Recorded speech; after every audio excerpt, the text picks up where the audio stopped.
everyone, how are you doing? I hope that you are doing so very well. Today I'm here with my June wrap-up. Not my TBR though, that's gonna be a separate video. I asked people on Twitter what they thought, if I should keep them as one video or separate them out. Everyone was like, separate them! So I'm gonna try it out, we're gonna see how this goes. I picked a good month to start this with though, because I read 22 books in the month of June. I know what you're thinking. How? Believe me, I am asking myself the same question. Probably because of readathons and month of Madsen and 5 faves, just all of those combined made a crazy reading month for me. Sorry if my thoughts are not as long as they normally are. I'm trying to keep it quick. 22 books is a lot to get through. The first week of this month was TBR Takedown, and that was hosted by Shannon over at Leaning Lights. I kind of failed this one because I got in a slump halfway through. I did end up reading 2 books that fit those criteria. The first book that I read was Ask the Passengers by A.S. King. As usual, A.S. King's writing was beautiful, and I really liked that it was an LGBT storyline, but overall the story was not great. The characters were also not really that great, so I can appreciate it because of its content, but the actual book, not that great. This got a 3 out of 5 stars for me. The next book that I read was Landline by Rainbow Rowell. I really love Rainbow Rowell's books, and this book was definitely up to par with what she normally writes, but it's not my favorite Rainbow Rowell book. It was definitely full of the feels. If you've read Rainbow Rowell, you know you will feel a lot of emotions, and I really liked the main character, Georgie. Even though I couldn't really relate to the struggle she was going through in this book, I still felt for her. I gave this book a 4 out of 5 stars. The next book that I tried to read but could not get into, ended up DNFing it, was The Last Policeman by Ben H. Winters. The concept of this book is super cool. It's like a pre-post-apocalyptic world. They know a meteor is gonna strike, and so everyone is kind of doing whatever, and it's about a policeman trying to solve a murder. The actual book, one of the most boring books I've ever read. Oh, sorry if you love this book, but it was just so boring to me. I could not get into it. Even the mystery couldn't keep me hooked because I was so freaking bored. This killed me in the TBR Takedown. I just couldn't get into it. And then I was just like, no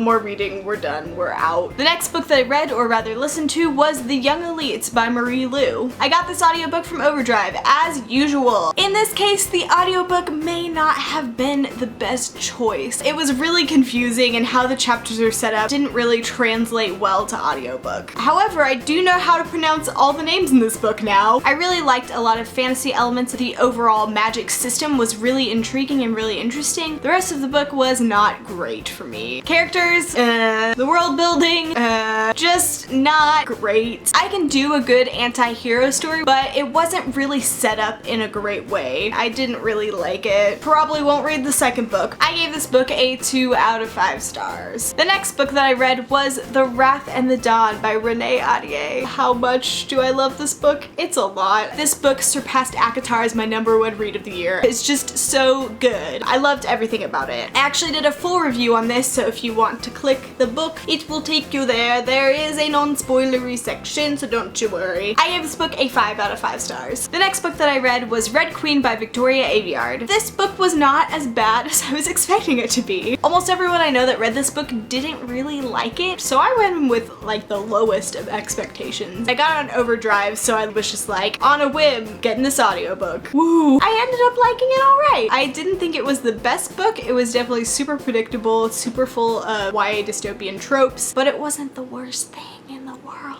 I really liked the concept of the book. It didn't really play out very well because of the writing and the overall plot. Not the worst thing in the world, but not the best thing. I gave this book a 3.5 out of 5 stars. The next book that I read was Amy and Roger's Epic Detour by Morgan Matson. I read this for Month of Matson. As usual, loved it. One of my all-time favorite books. It's so good. It has so many great elements and really great characters, and Roger is everything. I gave this book a 5 out of 5 stars. Surprise, surprise. The next 3 books I read over the course of 48 hours, and that is The Selection Trilogy by Kiera Cass. There's just something about these books. I know everyone says they're addicting, but they really are. They're not really well written. The story isn't super original. It's got a lot of tropes and a lot of predictable moments, but they're still so good. The characters are so obnoxious. Like America Singer. Everyone says she's obnoxious. She really is. One of the worst, most annoying characters I've ever read, but I still liked reading her. I think when you've got a lot of passion because of how obnoxious the characters are, you just can't help but yell at them. So you're like, I know better than you, and then you just become emotionally attached. I gave the Selection 4 stars, the Elite 3 stars, and the One 4 stars, and the One was probably my favorite out of the trilogy. Next up are a couple books from Rainbowthon. I last minute decided to join this readathon, and I'm glad I did. Read a lot of books. It was a good time. Thanks, Carpe Librum.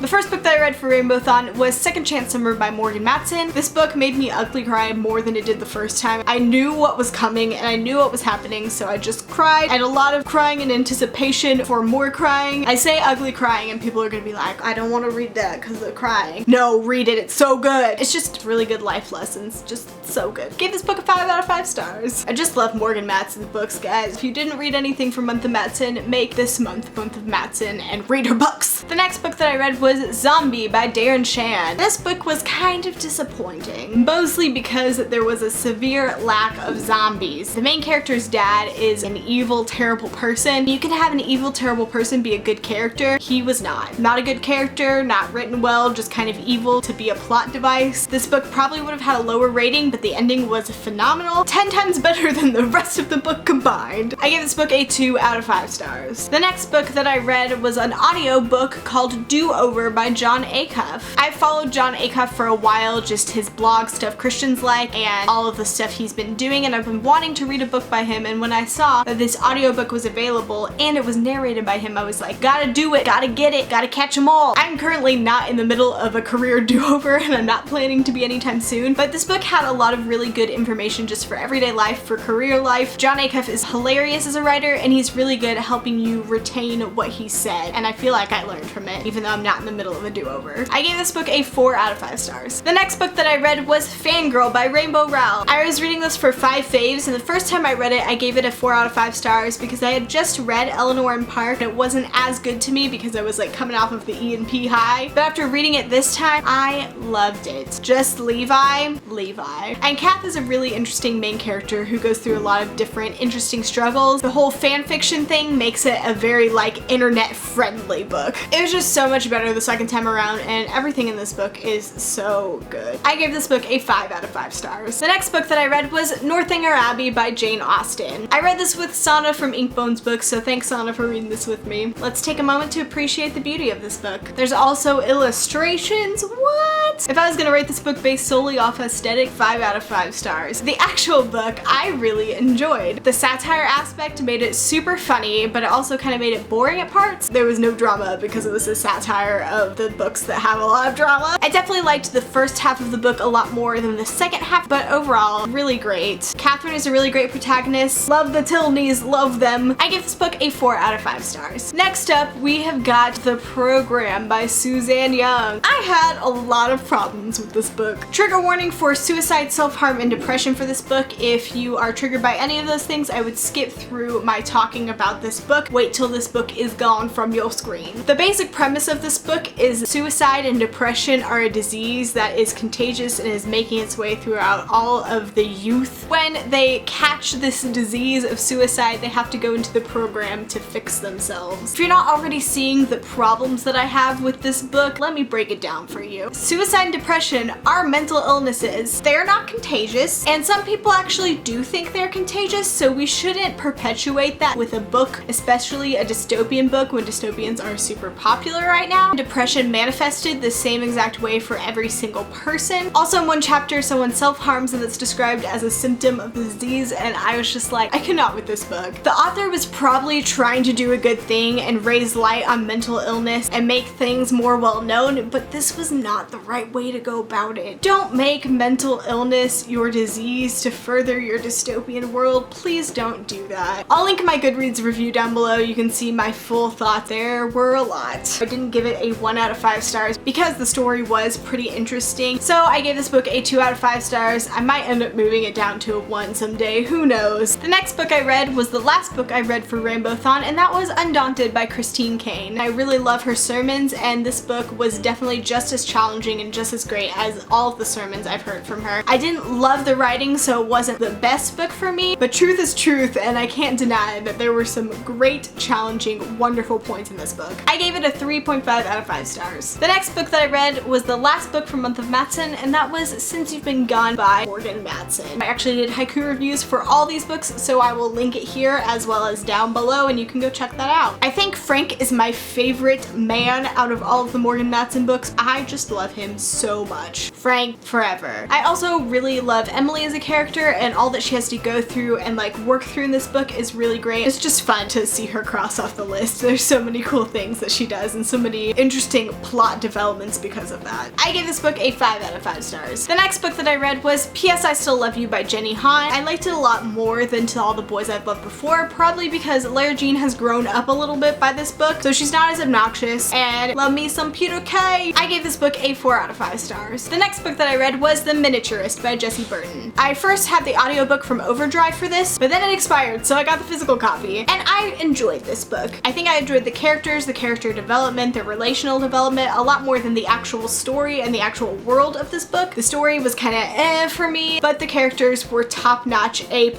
I gave this book a 3.5 out of 5 stars. The next book that I read was Blue Like Jazz by Donald Miller. I read this with Abby. She's great. I'll link her channel down below. She tweeted a quote from him, and I was like, I have a book by him. I haven't read it. And she was like, me too. So we just decided to read it together. Party. I really enjoyed this book. His writing style is so interesting and definitely something that captures your attention. How he breaks down Christianity is so simple and easy to understand. It's not like in your face. He's also led such an interesting life, and most of this book is just like his stories of his life. They're just like crazy. This book is just great. I love it a lot. I gave this book a 5 out of 5 stars. The next book that I read was The Martian by Andy Weir. I read this on audiobook on the way to Nashville. This book definitely read like a movie. There were so many times where it was just like intense, and I was on the edge of my seat like, what's gonna happen? Oh my gosh. The science speak was sometimes over my head, but for the most part was really broken down and really easy to understand. And Mark is such a great character. He's hilarious. He's just a really good main character. I'm also really glad that I waited to watch the trailer until I was done with the book, because there are spoilers in that trailer. I gave this book a 4 out of 5 stars. And the last book that I read this month, we're finally at the end, was Soulless by Gail Carriger. I believe this was the Carpe Librum book of the month last month. I saw them tweeting about it and I was like, that looks interesting. I've heard Sana from Inkbones Books talk about it, so might as well pick it up. And this book was so good. It's kind of like The Infernal Devices for adults, but with a better story and a more interesting concept. But it's 19th century London, so it's kind of in that world, and it's paranormal. Alexia, the main character, is phenomenal. She's witty, she's hilarious, she's not afraid to give everybody around her crap. One thing that I liked about this paranormal book, the werewolves and the vampires are like part of normal society, like everybody knows about them and everybody knows who's a vampire and who's a werewolf. This book definitely has adult content in it, so if you are not an adult or not able to read adult content, don't read this. But if you are an adult, read it. So good. I gave this book a 4.5 out of 5 stars. And that's it. We did it. We got through all the books. I'm so proud of us. So many books, so many books, too many books, too many books. Let me know down below what your favorite thing you read in the month of June was. Thank you so much for watching this video, and I'll see you next time. Bye.